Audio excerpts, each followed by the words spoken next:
ओम नमः शिवाय। हर हर महादेव। स्वागत है आपका हमारे चैनल पर। आज के इस वीडियो में आप सुनेंगे पूर्णमासी व्रत की कथा। इसके अलावा हमारे चैनल पर आप सभी प्रकार की व्रत कथाएं और महात्म सुन सकते हैं। तो सभी व्रत कथाएं और महात्म सुनने के लिए और हमसे जुड़े रहने के लिए आपको केवल हमारे चैनल को सब्सक्राइब करके बेल आइकन पर प्रेस करना है। और आज की ये कथा अच्छी लगे तो लाइक करके शेयर करना है, साथ ही कमेंट में अपने विचार भी अवश्य लिखें। तो चलिए अब हम शुरू करते हैं पूर्णमासी व्रत की कथा। प्राचीन काल में वैभव से परिपूर्ण कार्तिका नाम का एक महानगर था। उस नगर के राजा का नाम नंददास था। उस नगर में धनेश्वर नाम का एक ब्राह्मण निवास करता था। उसकी परम सुशील पत्नी का नाम था रूपवती। वह दोनों प्राणी उस नगर में अत्यंत प्रेम के साथ जीवन व्यतीत कर रहे थे। उनका घर धन धान्य आदि से परिपूर्ण था। किसी प्रकार की कोई कमी नहीं थी। उन दोनों को केवल एक ही दुख था कि उनके कोई संतान नहीं थी, जिसके कारण वे दोनों सदैव उदास रहते थे। एक समय की बात है कि उस नगरी में एक महान तपस्वी साधु आया। उस साधु का नित्य का नियम था कि वह प्रातः भिक्षा के लिए निकलता था और धनेश्वर के पास पड़ोसियों के भवन से भिक्षा मांगता था और वापस चला जाता था। परंतु धनेश्वर के घर से उसने कभी भी भिक्षा नहीं ली। योगी का ऐसा नित्य कर्म जब धनेश्वर को मालूम पड़ा तो वह अपने को भाग्यहीन जानकर अत्यंत दुखी हुआ और एक दिन अति क्षुब्ध होकर धनेश्वर साधु की कुटिया में जा पहुंचा और हाथ जोड़कर बोला, महाराज, आप मेरे पाड़ पड़ोस सब घरों से नित्य भिक्षा लेते हैं, किंतु मेरी भिक्षा स्वीकार नहीं करते।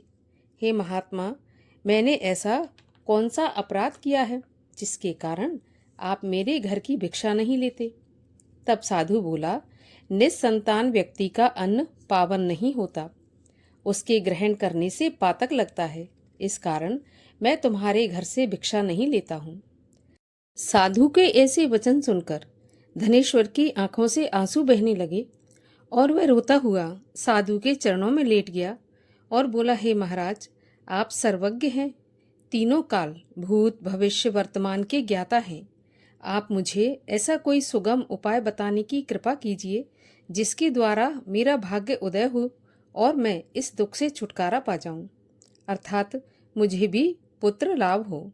धनेश्वर के ऐसे आर्त वचन सुनकर थोड़ी देर विचार मग्न रहने के बाद योगी बोला, हे ब्राह्मण, तुम महामाया चंडी देवी की उपासना करो। उनकी परम कृपा से तुमको अवश्य ही पुत्र का लाभ होगा। योगी का ऐसा आदेश पाकर धनेश्वर ने अपने घर आकर सारा हाल अपनी पत्नी को सुनाया और उससे परामर्श कर अपना घर त्याग कर जंगल में तपस्या करने के लिए चला गया। निराहार रहकर श्रद्धापूर्वक चंडी की उपासना करने लगा। इस प्रकार निराहार तपस्या करते हुए जब 20 दिन व्यतीत हो गए, तब 21वें दिन रात्रि के समय स्वप्न में चंडी देवी उसे दर्शन देकर बोली, धनेश्वर, तेरे एक पुत्र होगा, परंतु वह 16वें साल में काल कलवित होगा। तब धनेश्वर हाथ जोड़कर बोला, हे जगत जननी, आप मुझे कोई ऐसा उपाय बताने की कृपा कीजिए जिससे वह पूर्ण आयु प्राप्त कर सके, असमय में मृत्यु को प्राप्त न हो। तब चंडी देवी बोली, तुम दोनों पति पत्नी यदि 32 पूर्णिमा का व्रत श्रद्धा पूर्वक करो तो तुम्हारा पुत्र चिरायु हो सकता है। तब धनेश्वर बोला, हे माता, इसकी विधि क्या है? तब देवी बोली, संपूर्ण दिवस निराहार रहने के बाद संध्या को एक आटे का दीपक बनाकर स्वच्छ रुई की बत्ती एवं घी के संयोग से प्रज्वलित कर विधि पूर्वक शिवा सहित शिव का पूजन करना। इस प्रकार 32 पूर्णिमा का व्रत करने से पुत्र चिरायु हो जाएगा। अब तुम्हें पुत्र होने का उपाय बताती हूँ। प्रातःकाल तुमको सामने वाले आम के वृक्ष में एक सुंदर फल लगा दिखाई देगा। पेड़ पर चढ़कर तुम उसे तोड़ लाना और जिस दिन तुम्हारी पत्नी ऋतुकाल के पश्चात स्वच्छ होवे तो उसे खिला देना, इससे तुम्हारी कामना पूर्ण होगी। इतना कहकर देवी अंतर्ध्यान हो गई। प्रातः देवी के कहे अनुसार सामने ही आम के पेड़ पर सुंदर फल को लगा देखकर धनेश्वर पेड़ पर चढ़ गया और सावधानी से फल तोड़कर नीचे उतर आया। फिर प्रसन्नता के साथ अपने घर जाकर सारा हाल अपनी पत्नी को सुनाया। दैवयोग से उसकी पत्नी उसी दिन ऋतु स्नान के बाद स्वच्छ हुई थी। उसने शंकर जी को बार बार ध्यान करके वह फल खिला दिया और देवी की परम कृपा से उसकी पत्नी गर्भवती हो गई। 9 महीने के पश्चात 10वां मास प्रारंभ होते ही उसके एक चंद्रकांति के समान सुंदर एवं स्वच्छ पुत्र उत्पन्न हुआ। देवी की कृपा होने के कारण दोनों पति पत्नी ने उसका नाम देवदास रखा और प्रेम से उसका पालन पोषण करने लगे। अब वह बालक चंद्रकला के समान बढ़ने लगा। देवी की कृपा से वह बालक पढ़ने लिखने आदि में अति निपुण था। जब वह 7 बरस का हुआ तो धनेश्वर ने अपनी पत्नी को पूर्णमासी व्रत का स्मरण दिलाया और दोनों पति पत्नी नियम पूर्वक पूर्णमासी का व्रत करने लगे। इस प्रकार धीरे धीरे 15 वर्ष व्यतीत हो गए और देवदास ने 16वें वर्ष में पैर रखा। तब धनेश्वर अपनी पत्नी से बोला कि देवी के कथन के अनुसार देवदास 16 साल का होते ही काल कलवित हो जाएगा, किंतु यह हम अपनी आंखों से कैसे देख सकेंगे? मेरा हृदय तो अभी से विदीर्ण हो रहा है। तब पत्नी ने परामर्श दिया कि मेरी राय से देवदास को उसके मामा के साथ शिवनगरी काशी भेज दिया जाए।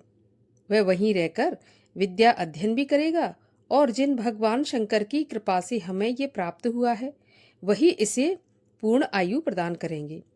इस प्रकार आपस में विचार करके देवदास के मामा को बुलाकर दोनों को काशी के लिए रवाना किया और दोनों माता पिता उसकी कुशलता की कामना हेतु पूर्णिमा का व्रत करते हुए दिन व्यतीत करने लगे। देवदास अपने मामा के साथ काशी पाठशाला पर चला गया और कई दिन के बाद एक नगर में जा पहुंचा। जब तक शाम हो गई थी, दोनों मामा भांजे एक धर्मशाला में ठहरे। उसी धर्मशाला में एक बारात आकर ठहरी। देवी प्रेरणा से जब भावर का समय आया तो कुछ देर पूर्व ही दूल्हे को पक्षाघात का प्रबल आक्रमण हुआ। दूल्हे के माता पिता आदि संबंधी अत्यंत विकल हो गए।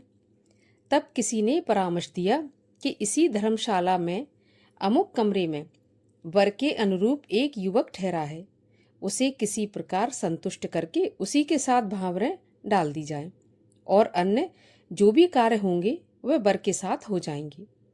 सबकी सम्मति से लड़के के पिता ने देवदास के मामा के पास जाकर निवेदन किया कि अपने भांजे को कुछ देर के लिए मुझे प्रदान करें, जिससे मेरे पुत्र का विवाह कार्य संपन्न हो सके। तब उसके मामा ने कहा कि कन्यादान के समय मधुपर्क के अतिरिक्त जो कुछ भी मिलेगा वह मैं ले लूंगा। यदि आपको यह बात स्वीकार हो तो मेरा भांजा आपके कार्य के हेतु प्रस्तुत है। वर के पिता ने उसका ये प्रस्ताव तुरंत ही स्वीकार कर लिया और देवदास को दूल्हा बना दिया। उसी के साथ विवाह कार्य संपन्न हो गया और उसे कन्या के साथ भोजन के लिए एकांत भवन में भेज दिया।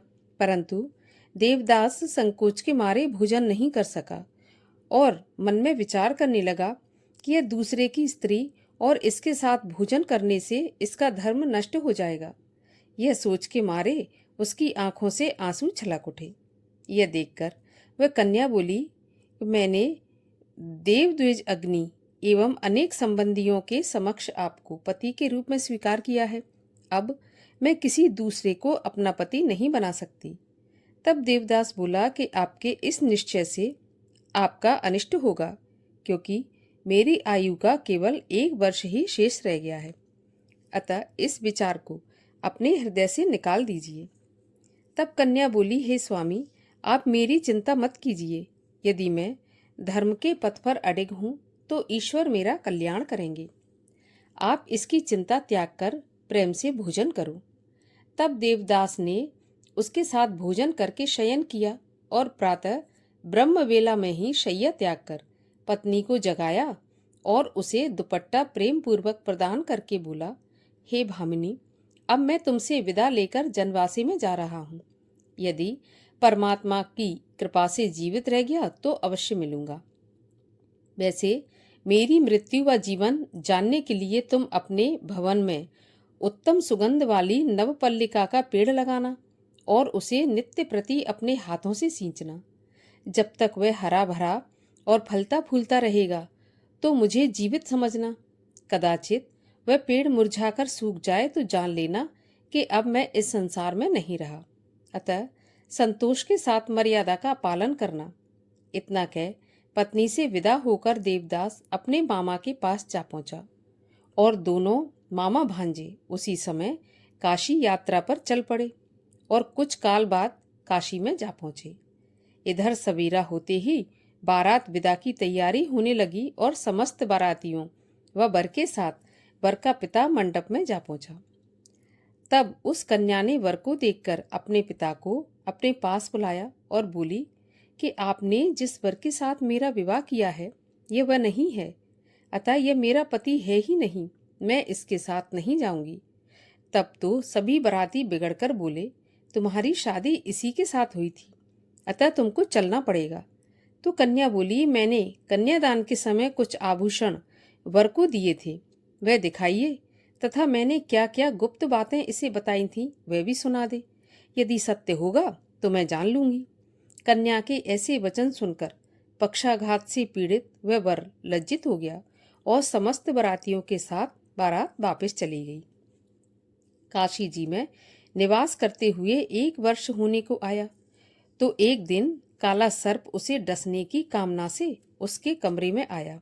देवदास उस समय सो रहा था, अतः उस सर्प का आगमन न जान सका और उस सर्प के प्रभाव से देवदास के आसपास की सारी धरती काली पड़ गई।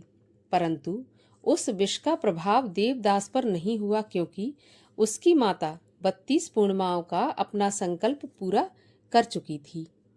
अतः देवदास के प्राण नहीं निकले और वह जीवित रहा। सांप के निष्क्रिय होने का समाचार जब यमराज को पता चला तो वह अपने वाहन पर सवार होकर देवदास के प्राण लेने को चला। रात्रि का समय था।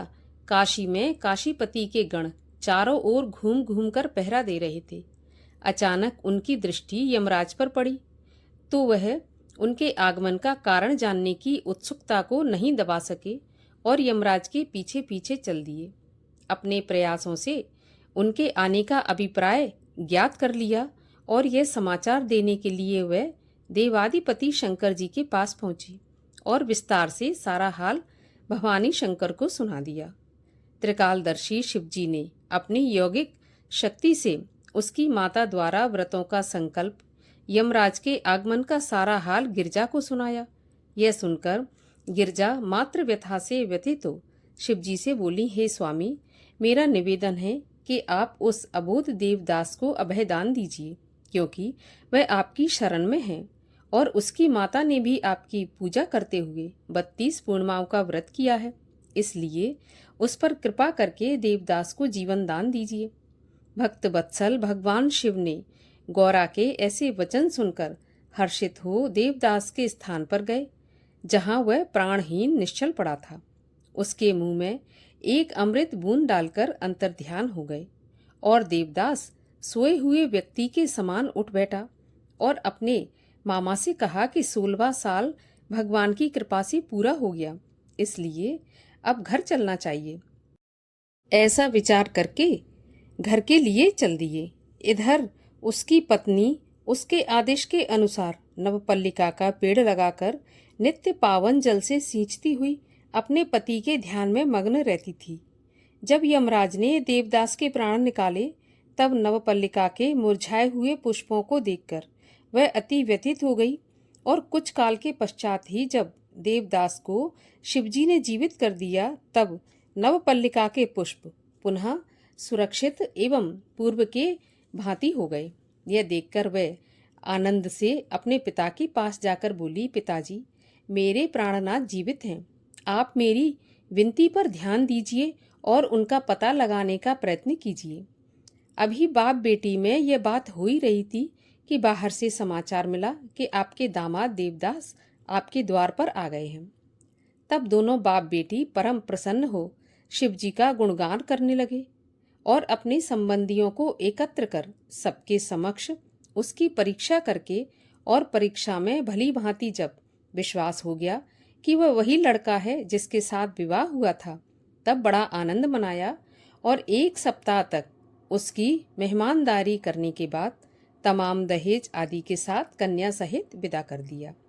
देवदास पत्नी तथा मामा के साथ अपने गांव जा पहुंचे। घर में पहुंचकर पत्नी सहित माँ बाप के चरणों में शीश नवाया।